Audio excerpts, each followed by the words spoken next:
자, 시작하겠습니다.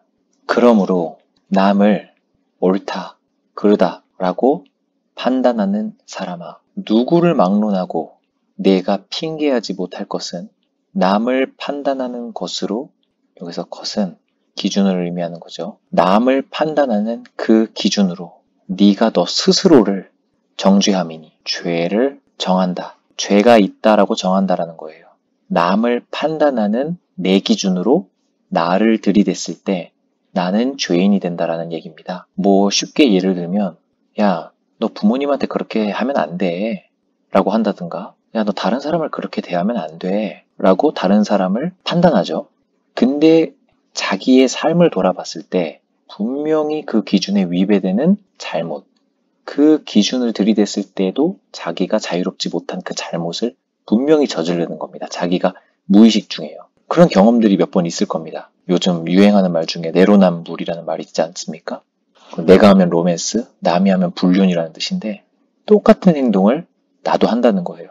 근데 그 똑같은 행동을 남이 했을 때 판단한다는 거죠. 정죄함이니, 판단하는 네가 바로 똑같은 일을 행하고 있기 때문이다. 이런 일을 행하는 자에게, 여기서 이런 일을 행하는 자는 남을 판단하는 일을 행하는 자에게 하나님의 심판이 진리대로 되는 줄 우리가 안다. 자, 여기서의 심판은요, 현재 떨어지고 있는 그 진노를 의미하는 것이 아니에요. 나중에 있을 그 심판, 바로 우리가 죽은 후에 천국에 갈 것이냐 지옥에 갈 것이냐, 최종 심판 의미하는 겁니다. 너희들에게는 이러한 최종적인 심판이 있을 거라는 걸 우리는 알고 있다. 이런 일을 행하는 자를, 여기에서의 이런 일은요, 남을 판단하는 것을 이야기하는 게 아니라요, 앞서 이야기한 합당하지 못한 일을 한다는 것, 그리고 순리를 영리로 취하는 일이죠. 악의 최종 형태였죠. 이런 일을 행하는 자를 너희들이, 야, 너 그거 잘못된 거 아니야? 라고 판단하고도 똑같은 일을 행하는 사람아, 여기랑 이제 똑같은 말입니다. 네가 하나님의 심판을 피할 줄로 생각하느냐? 여기에서의 아주 무서운 전제가 나옵니다. 바로 이 사람들은요, 심판이 없는 줄로 생각한다는 거예요. 자신의 잘못을 인식하지 못한다라는 겁니다. 아주 무서운 말이죠. 다른 사람을 판단할 때 그 순간 자신은 그들과는 달라라고 생각하게 되는 거죠. 그 인식을 바울은, 야, 이 사람아, 하나님의 심판을 피할 줄로 생각하느냐? 이렇게 경각심을 불러일으키는 거예요. 혹여나 너 그거 알고 있느냐? 네가, 여기서의 너는 심판을 피할 줄로 생각하는 이 어리석은 네가 하나님의 인자하심이 너를 인도하여 회개하게 하심을 알지 못하느냐? 이렇게 이야기를 합니다.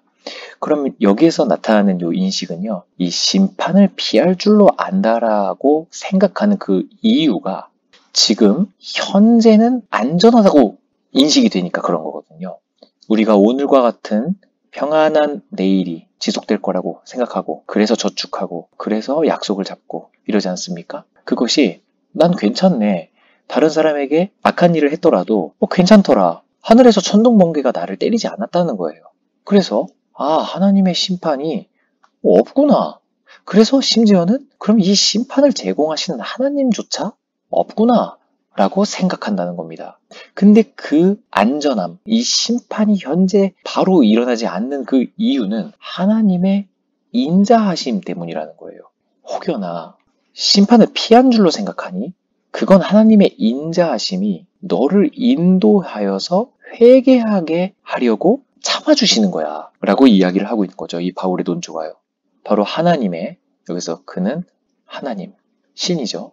이 신의 인자하심과 용납하여 주심과 길이 참으심이 풍성함을 네가 무시하느냐, 멸시하느냐, 없는 줄로 판단하느냐, 그런 뜻입니다. 여기에서는요, 이 바울의, 우리 앞서 1장에서도 살펴보셨다시피 바울은 이 점층적인 표현을 되게 좋아합니다. 인자하심, 이거는 너그러움을 의미해요. 하나님의 인자하심. 여기에서의 요 인자가 어질 인자죠. 어질다라는 것은 너그럽다라는 뜻이고요. 이 자라는 것은 사랑자자라는 한자입니다.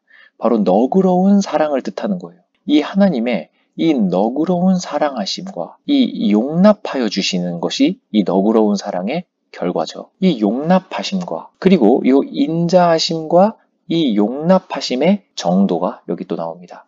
바로 길게 참아주신다는 거죠. 그것이 풍성함을 너는 지금 현재 심판이 떨어지지 않고 있다라고 생각해서 그거를 피한 줄로 생각하는 멸시를 하고 있느냐? 이렇게 해석이 됩니다. 그것은 다만 너의 고집과 회개하지 아니한 마음을 따라 진노의 날, 바로 하나님의 의로우신 심판이 나타나는 그날 같은 말입니다. 이 심판이 나타나는 그날이 진노의 날이 되는 거죠. 최종 예수님의 재림의 때, 그때가 됩니다. 그때 이 말 진노를 너는 쌓고 있다. 1장에서 살펴봤듯이 하나님의 진노는 두 가지로 나눠진다고 했었죠. 첫 번째는 쌓이고 있는 진노. 이거는 진노의 날 때 한꺼번에 대접에서 떨어지게 될 것입니다. 두 번째가 진행 중인 진노. 이 진행 중인 진노가 바로 1장에서 나왔었던 거죠. 이 현재 진행 중인 진노를 다시 한번 복습해 보자면 이 진행 중인 진노의 이유가 왜 이 진노를 떨어뜨리시냐가 1장 21절에서 23절 25절 등장하고요. 그 다음 그럼 결과가 1장 24절에서 나오는 거고 그 다음 그럼 그 결과에 따르는 현상이 1장 26에서 27절 영리 이야기가 나오죠. 28절부터 32절 선을 상실한 채 하는 합당하지 못한 일 기억나시죠? 그것이 현재 진행 중인 진노에서 볼 수 있는 현상이 되는 겁니다. 하지만 이러한 일들이 있어도 우리는 가끔 행복하게 살아요. 그래도 아무 일이 일어나지 않는다. 지금 대한민국이라는 땅에서 아무 일도 일어나지 않지 않습니까? 근데 이것을 우리는 피한 줄로 안다는 거예요. 근데 이것은 하나님의 인자하심 때문이고 우리를 인도하여 회개하게 하시는 기회를 주고 계시다라는 것을 바울은 이야기하고 있는 겁니다. 하지만 너의 고집과 회개치 아니하는 마음 때문에 바로 너는 진노의 날 때 받을 진노를 너는 쌓고 있구나. 왜 이 기회를 잡지 못하느냐라고 이야기를 하고 있습니다. 6절입니다. 하나님께서 각 사람에게 공동체가 아닙니다. 한 사람 한 사람 그 행한 대로 보응하십니다.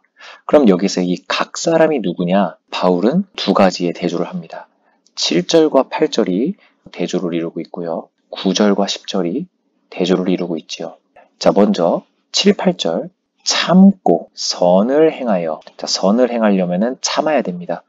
우리가 기도할 때에 선을 행할 수 있는 동기를 주세요 라고 기도하지만 그 기도는 물론 맞는 기도입니다. 하지만 우리의 의지로 참을성이 있게 기다리고 그 악을 행하는 것을 즐거워하는 우리의 악한 본성을 참아야 한다라는 것으로 여기서 강조를 하고 있습니다. 그래서 선을 행하여 영광과 존귀와 썩지 아니함. 전에 1장에서 공부했었던 신의 속성이었죠.